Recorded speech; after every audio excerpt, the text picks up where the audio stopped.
It's Kim here from the TSS. In this video we're going to look at how you can enter your first time slip. So here we are on the time slip entry screen. I'm just going to step you through the major sections first. The first is the time slip entry fields themselves. So here we have the left lane and here we have the right lane. You can choose between different vehicles. So here we've got door car, junior dragster, motorcycle and dragster. I'll go back to door car. You could do that on the other side there as well. So that's the right lane. On the right hand side of the screen are the race settings. So the first setting here is the race type. So we've got dial your own / fixed index. So if you're a fixed index racer, class index. So that is for comp style racing, and heads up. So back to dial your own. The race distances, we have 1320, 1000 feet and 660. Tree speeds are 05 and 04. And then you've got the tree type, which is full tree or pro tree. Down the bottom of the screen here, we have the time slip navigation and management features. So if you want to move through the time slips, you have 50 time slips that you can enter. So I just press next to move forward through the time slips and choose previous to work backwards. So you can also press previous to go to 50, for example, and then we can go next to go back to 1.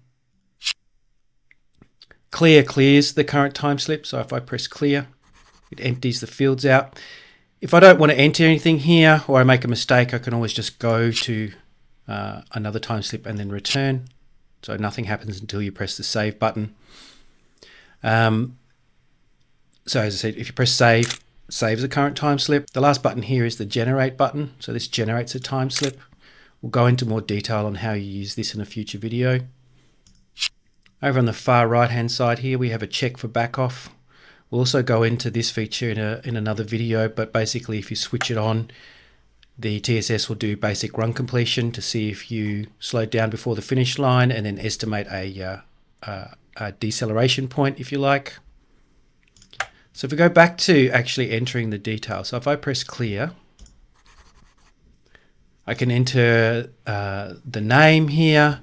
So I'll just put Ryan Smith, and I can press the tab key to move to the next field if I want, or I can press the enter key. So I'm just going to press tab and I'll enter the racer number, and it doesn't have to be a number per se. So I could be like D123. I can press on the, I can use the tab key again, or I can actually just press, click on the field itself. Excuse me, I can put in the dial in. Let's say it was 9.0, and then enter reaction time 660, 330. You get the point here. If you want to go backwards through the time slips, what you can do is I'll just put a reaction time in here. So 0.23. But if I hit the left control key, I can move backwards up there. So tab to move forwards, left control to move back. You can also use the enter key. So once again, if you don't want to save it, you can just move away from it, go back, and here it is here. When you're ready to go, just press the save. And then you can press the simulate button, and that's what will take you to the simulations screen where we can replay the race.